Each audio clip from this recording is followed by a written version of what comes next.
I played my first role-playing game in 1974, the same year that D&D was released. I was 19 years old. Me and my friends had a gaming group at the local college, and we played lots of games. One of my friends told me about this oddly named game, Dungeons and Dragons. His attempt to explain it made it sound totally stupid and bogus. You control just one guy? I was used to war games where you were general of a whole army.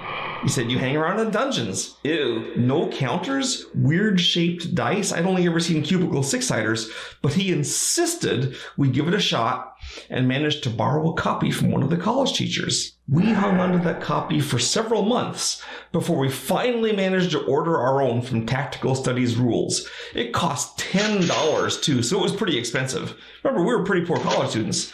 Now, we only had six-sided dice, so when we needed to roll weird dice, we had to figure out how to do it.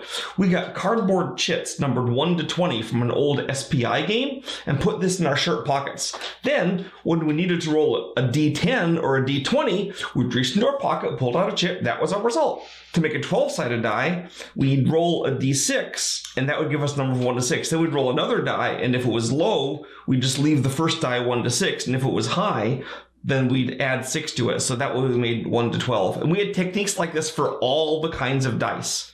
That's how I started role-playing games in the first year it was invented.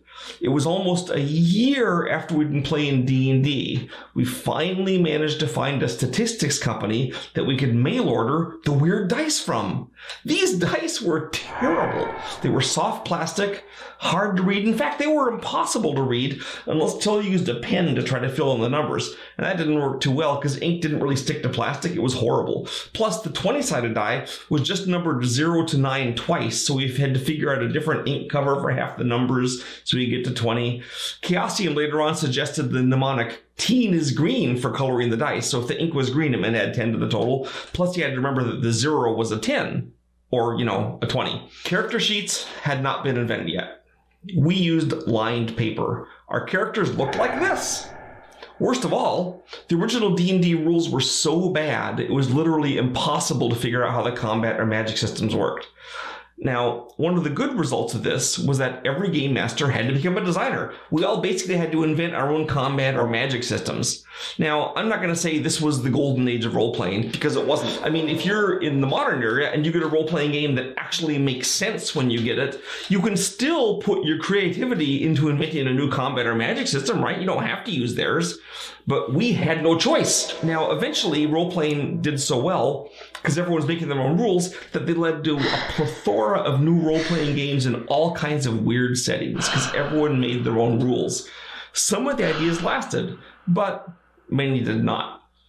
I eventually became a game designer as a direct result of this, and I developed Call of Cthulhu, modern era horror. At the time, it was just another weird role-playing game. It showed staying power, though, and it's still around today. I'm going to tell you some stories of these dark days. You may have heard some of these stories before. I've been playing role-playing games for 45 years, so I was there right at the start, and I met lots of the early gamers when there wasn't as many of us. I was playing once with a different dungeon master. It was a one-off thing. Anyway, we walked into his dungeon, and on the second level of the dungeon was this big open area, and there was the scorched hull of a huge warship. We couldn't figure out how it got there. The whole party started investigating, looking for traps or magic portals and puzzling. We couldn't figure it out. The game master kept saying, maybe you should go down the hall further. No way, there's an enormous ship right here in front of us. It had to be a clue or a magical thing of some time. Let's explore it more. And the game master finally cracked. And he said, okay, let me tell you where it was. Now, in original D&D, in the third book, there was a list of things you could buy with your money. One of the players in his former campaign had successfully looted a dragon's hoard and come into lots of gold. Naturally, he wanted to spend it on stuff. Now, in those days, there was no provision to buy magic items. You had to go into a dungeon and find them. So he looked on the price list of things to find the most expensive thing. There it was, large galley, 30,000 gold pieces. So He bought one and put it in his backpack.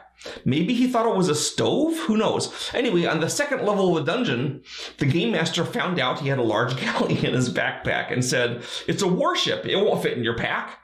Well, the player said, "I'd carried it down to the second level, and it's a matter of record that now it's there."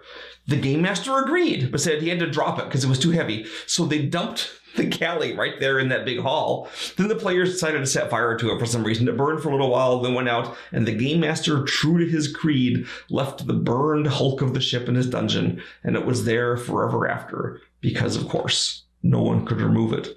There's actually a little lesson in this for us, which is that what this game master did was interesting, because what he didn't do was he didn't go back and change time and said, well, you couldn't bring it down in the first place. He dealt with it as it came. And that, in general, I think is a good rule. It's bad when you have to go back and do things over and change things. You can just say, well, there was some exceptional reason that the rules were being broken up to now, and then just deal with it. I do remember one of the early role-playing games had this ability, precognition, lets you see into the future. But the way it worked, it was the worst ever. What it did was that when you triggered precognition, then it said, well, whatever happened over the last hour of your gameplay didn't happen. Go back to where you were then and then replay it. And that is so awkward and dull and infuriating. I couldn't believe the game masters proposed that. Anyway, then another story. I was with my friend Mark Toronto, and this is an idea you might be able to use in your dungeons. So he was a super creative guy. He's still active in computer games. Anyway, in his dungeon, he had a monster he called the Dark Man. And this is not the Dark Man from, the movies. We went into the dungeon, and there was a shadowy door, and the door spoke. It said, "The Dark Man cometh. Ask thine allotted questions." So we asked questions. Is the Dark Man hostile? Yes. Is the Dark Man undead? No. Is the Dark Man gigantic? Yes. Can the Dark Man be affected by magic spells? No. Uh-oh, we kept asking. I think we went through about 10 questions. We never noticed that the answers alternated yes and no. The Dark Man eventually came through, and it wasn't undead, and it was giant, and it was immune to our spells, and it pretty much wiped us out. But then Mark told us that the questions themselves defined the Dark Man. The reason it was hostile is because the answer to that question was yes. It was gigantic because the answer to that question was yes. It was immune to magic because, right? In other words, it was kind of cool, I'm not going to lie. It was also a one-trick pony. I mean, the next time I meet the Dark Man, it will be a lot easier to handle. I'll say, will the Dark Man hand over mountains of gold? Yes. So there's the Dark Man. It can be used only once. There's a lot of creatures like this. In fact, old D&D used to have tons of monsters like that. They're monsters that basically had one way you could beat them. Once you learned that way, they were easy, So I always hated that in monsters. Dark Man is a little different because it's more of a trap or a trick.